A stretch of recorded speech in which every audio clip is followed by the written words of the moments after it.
Donc, pour ceux qui ne connaissent pas le CIMASOL, je pense qu'ils sont nombreux, nous sommes un petit syndicat de rivières, appelé communément, donc le syndicat mixte des affluents du sud-ouest lémanique, qui regroupe 24 communes. On comprend donc 12 affluents du lac, donc 12 embouchures, 28 km de rives, dont plus de la moitié en fait est destinée à des activités de loisirs entre guillemets, c'est plage, port, navigation. Les compétences du syndicat, principalement, c'est de mettre en œuvre un contrat de territoire. Donc c'est un programme d'action sur 6 ans, destiné principalement à l'aménagement, à l'entretien, à la mise en valeur et à la préservation des rivières et des zones humides. Nous sommes également opérateurs Natura 2000 du site Lac Léman, donc je vous le présenterai juste après. Et dans le cadre de ce contrat de territoire, on a également un projet de nouvelles compétences, à savoir la compétence rive du Léman, puisque jusqu'à présent on était sur les rivières et sur les zones humides. On a prévu donc dans ce programme d'action sur 6 ans des opérations de préservation, de restauration et de valorisation des rives, dont je vous présenterai quelques exemples après.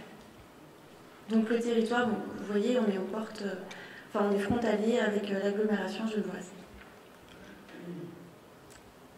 En exemple d'action pour le contrat de territoire qui porte sur les rives du lac, on a un projet d'étude qui devrait donc aboutir le cahier des charges devrait aboutir en fin d'année, un projet d'étude visant à définir 5 secteurs potentiels où on pourrait effectuer de la renaturation, qui se baserait donc sur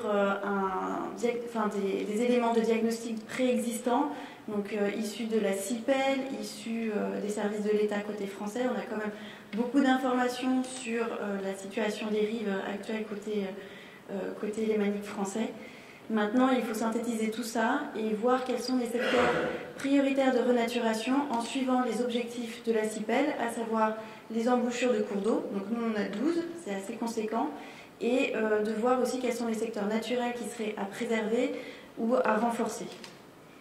Donc, bien sûr, les activités et les infrastructures nautiques vont être un critère pris en compte au même niveau que les enjeux environnementaux. Autre compétence du CIMASOL dont je parlais tout à l'heure, c'est l'animation du site Natura 2000 Lac Léman.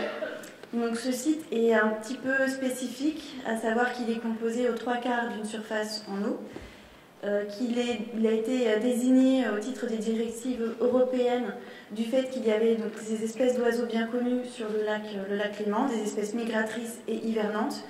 Donc il porte sur l'eau pour préserver ses habitats d'oiseaux. Il est cohérent avec le site Ramsar qui a été désigné. Donc Ramsar, c'est en fait les zones humides d'importance internationale. Et il concerne 8 communes, malgré le fait qu'ils soient morcelés en plusieurs secteurs. Donc sur ce site Lac Léman, qui en fait est aussi cohérent avec le réseau écologique du Léman identifié par la CIPEL, on a des enjeux environnementaux forts, de par les embouchures les embouchures de cours d'eau qui sont assez nombreux sur le territoire, et aussi donc la présence d'espèces d'oiseaux remarquables. On a un contexte socio-économique dont on parle jusqu'à maintenant assez important sur le lac.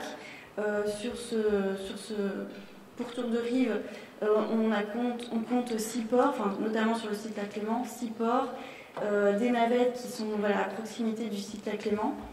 On a des sites de baignade et on a bien sûr beaucoup de zones d'activité nautique ou avec planche à voile, avec de l'aviron, on a tout un panel d'activités de loisirs. Donc, Natura 2000, c'est une démarche volontaire. On regroupe tous les acteurs qui sont concernés par ce site Lac Léman pour établir un document d'objectifs. Donc, ça a été fait en 2012. Donc, on avait des associations de pêche, professionnels, amateurs, des associations de protection de la nature, les élus. Voilà, ça a vraiment rassemblé toutes les personnes qui pouvaient être impliquées sur ce secteur par des propositions d'action de préservation des milieux. Donc, en exemple concret d'action de préservation des milieux, des espèces, des habitats d'espèces, on avait un projet de mettre en place une zone de quiétude dans la baie de Sciez, donc qui est un secteur à enjeu environnemental très important, mais également un secteur où il y a beaucoup d'activités de loisirs. On a la plage d'Aix-Selvé, On a donc du kitesurf, on a de l'aviron, on a le port de Scie qui est pas loin, enfin voilà, on a beaucoup d'activités. Ce radeau était pertinent d'un point de vue implantation d'une espèce d'oiseau qu'on appelle la sterne pierre-garin. Simplement, au vu des activités humaines présentes, au vu de la technicité du projet, puisque là on est vraiment pleine bise, on a dû revoir éventuellement la mise en place à minima d'une zone de protection de la roselière, donc qui est le long de la rive sur ce secteur, et de l'inscrire donc dans le projet de schéma directeur du règlement de police de navigation sur le lac Léman qui est en cours de validation. Donc cette zone de protection ferait 100 mètres depuis le bord. Concrètement, elle est moins contraignante que le périmètre de protection qu'on voulait mettre en place sur le radeau, à savoir 300 mètres depuis le bord, donc contraignant pour la pratique de l'aviron, pour le kitesurf, parce que c'est le spot de kitesurf, il faut le savoir, de tout le lac apparemment. Et du coup, 100 mètres, ça permet de concilier tous les usages et d'éviter le mouillage à proximité de la rive et de garder une zone de quiétude.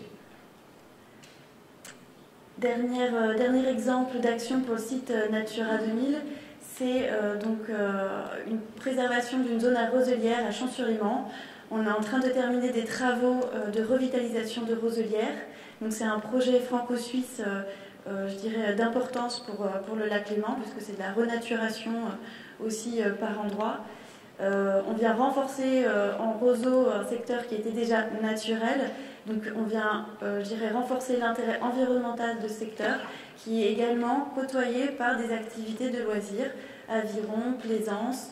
On a même une piste de ski nautique qui est juste à côté. Donc le Carré Noir, c'est un site archéologique lacustre classé à l'UNESCO.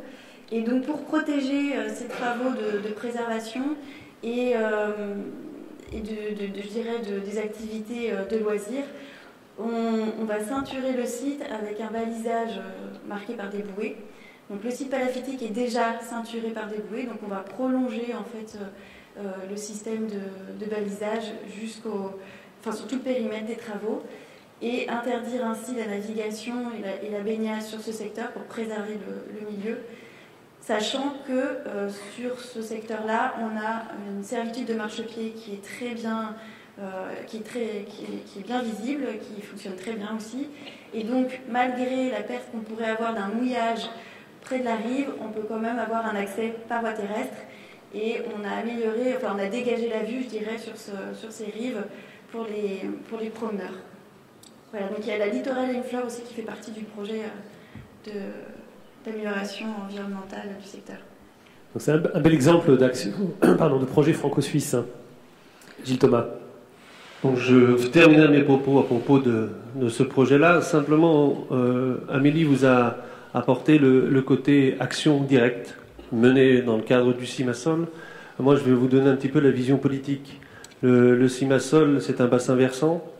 C'est une solidarité amont-aval. On en a entendu parler ce matin quand on parlait des déchets. Je crois que c'est des choses qui sont fondamentales. Moi, je suis le témoin en tant que maire d'une commune du Haut de cette solidarité vis-à-vis des communes du Bas. Et aujourd'hui, quand on entend tous les propos qu'on a pu entendre ce matin, on se doit d'une solidarité internationale autour de ce lac, qui est un bien précieux et qu'il faut qu'on préserve. Les multi-usages, moi, je mets le doigt à chaque fois sur l'environnement. C'est l'objectif principal de notre contrat de territoire. Mais aujourd'hui, je tiens à signaler et à témoigner du fait que les politiques locaux ont pris la mesure de l'impact environnemental.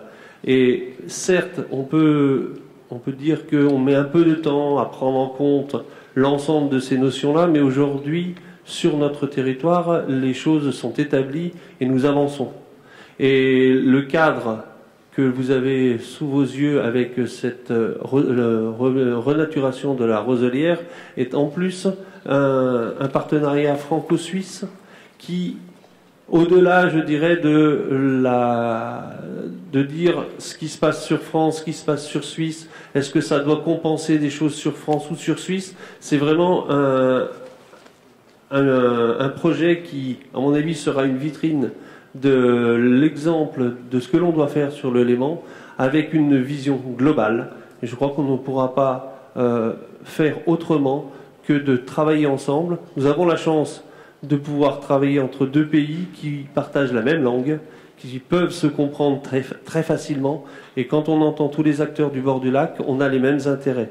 Donc travaillons ensemble, et je crois que c'est le leitmotiv de la journée.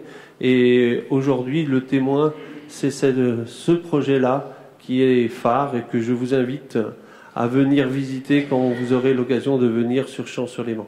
Merci.